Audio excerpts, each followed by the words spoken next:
front and then ask them to politely step aside. And secondly, if you use the microphone provided, state your name and the organisation you work for. And we'll start with Rob Dorset there, Sky Sports News. Hi Gareth, it's Rob Dorset at Sky Sports News. We saw Harry Kane with some pretty heavy strapping on his left ankle out in training. Is he okay? Yes, yeah, I think a lot of the players have their ankles strapped for training, so that's just normal procedure. Good man. You've had a bit of time to reflect on a very solid performance against Croatia. Which areas, if any, do you feel England need to improve on? Well, we can always improve in every area of the game. We obviously played a different system, so in every phase of the game, with and without the ball, you're looking at how you can improve, and you know, always with this team and their age, the things they can get better at, and collectively as a team, there's always things to work on. Created a lot of chances, didn't perhaps take them. 0-0, clearly you didn't take them, but is that a concern for you, that you're creating chances that aren't being taken? No, the concern would be if we weren't creating chances. The most important thing is that we were dangerous, we looked a threat, we looked like we were in good positions to score goals. The technical ability around the penalty area was good. On a difficult pitch, you know, sometimes you needed an extra touch, and it wasn't easy for people with their footing, I think, for both teams. But you know, the players that we've got, if we create those chances, they will score them. Are you still fully confident in Harry Kane and Marcus Rashford in those situations? Yeah, absolutely. Yeah. You mentioned the formation there. Will you stick with it? Was that a one-off for the Croatia game, or is it something you'll look to use increasingly going forward, and in this game as well? Well, it's good that we've got options, because different teams pose different tactical problems, and you know, the other night we knew we needed to get tight to Croatia's midfield. Tomorrow is very similar, but Spain have a slightly different style to Croatia.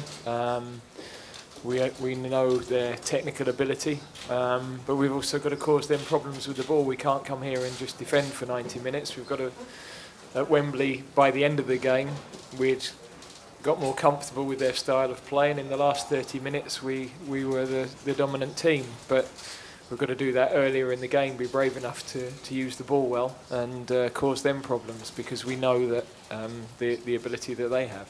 Okay, before we move on, can we now ask the photographers to step out of the room? Thank you very much. Continue, Rob. Jordan Henderson and John Stones obviously suspended. I don't expect you to tell me who you're bringing in, but what are your thoughts on who might be in contention? Well, I think it's probably pretty clear Joe Gomez would be coming in for John.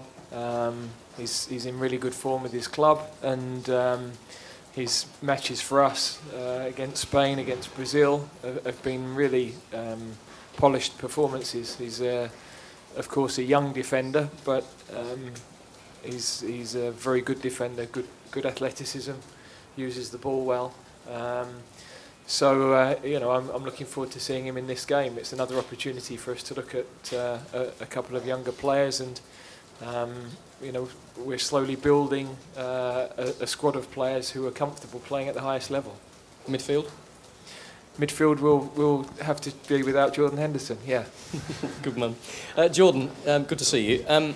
What was that game like to play in at Croatia from a player's perspective? Yeah, it was a bit different at senior level. Growing up youth level after England, you do play in pretty empty stadiums, but for the senior level it was a bit different. But the most important thing was to get the clean sheet and try and get the win, and we didn't get the win, but we got the clean sheet and got the draw. You could clearly hear the supporters that did get a view on the hill, because they called for you to give them a wave, and you did. Yeah, I heard it from a distance, and I think that's England fans all over. They travel all over the world for us. Does it get much tougher in European football than Spain away? They're a top opponent, and the one we've been prepared for, and it's a great challenge for us as a team and to build on. And these are the games we want to be playing in and trying to get the win against. And like you say, we've prepared well for it, and hopefully we can go and show the fans in the country what we're made of. They've scored 10 goals in their last 2 games, and they've had 7 different scorers in those 10 goals. From a goalkeeper's perspective, is there not one threat you can focus on? Is it across the board?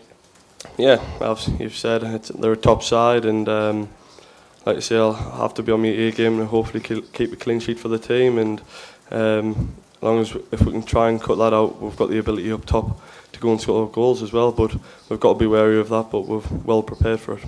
Gareth, one final question on Spain, if that's okay. Sergio Ramos has scored 2 in 2.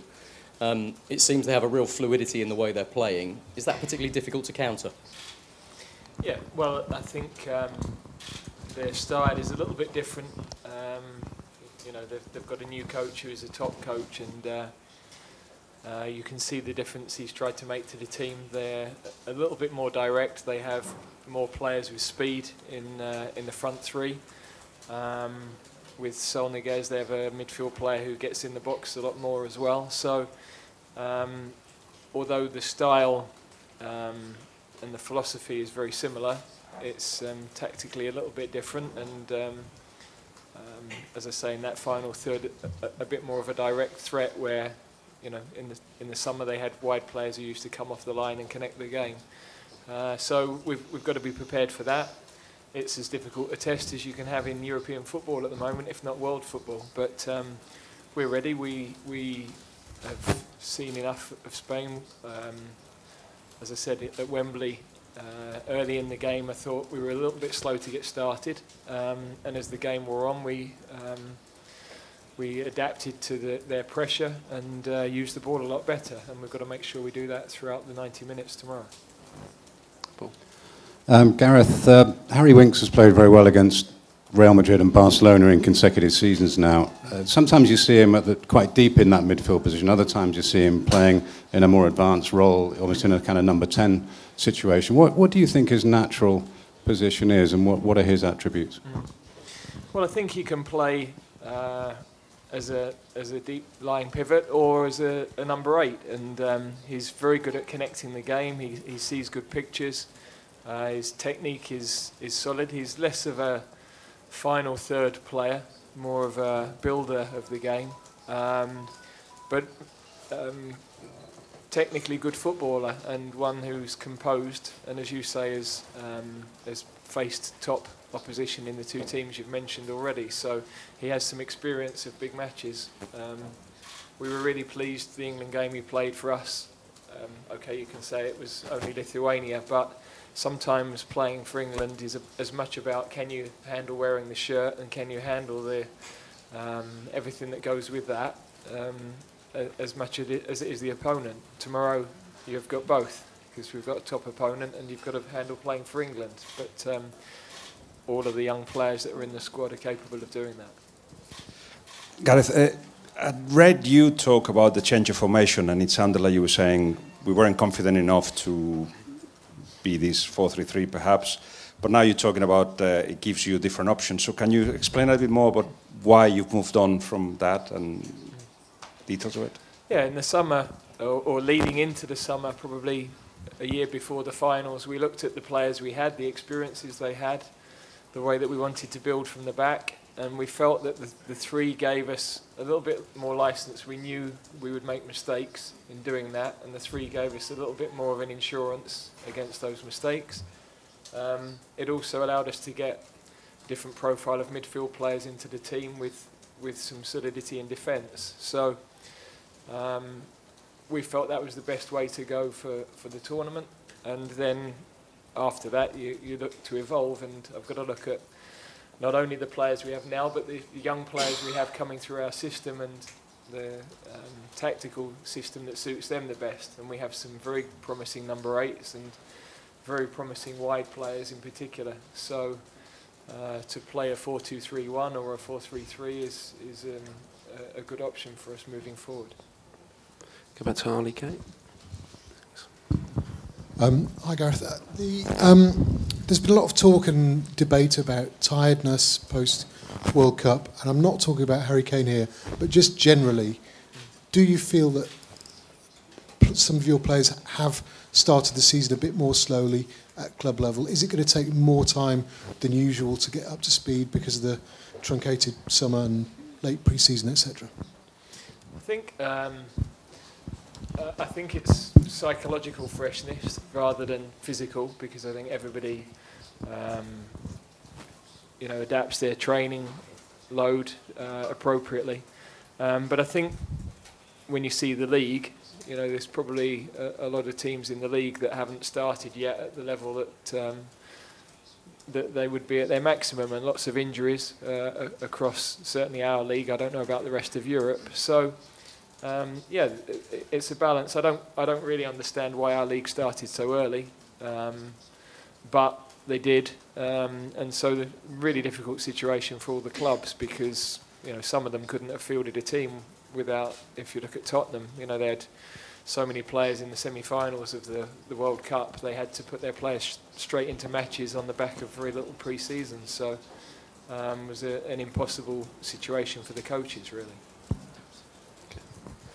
Hola, es una pregunta para Jordan.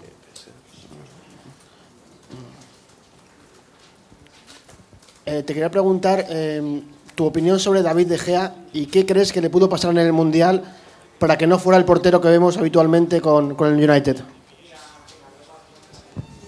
Yeah, he's a top goalkeeper, and I'd say he's up there for the best in the world at the moment. And yeah, sometimes games don't go for him, but that's what football's about. But yeah, I respect him highly, and he's a very top good goalkeeper. Okay, any further questions? Okay, we'll end it there. Thank you very much. Yeah,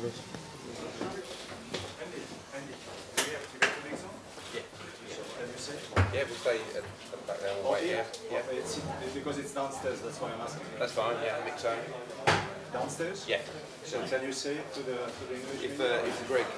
If Greg show them around, these guys here know where to go. That's the mix zone.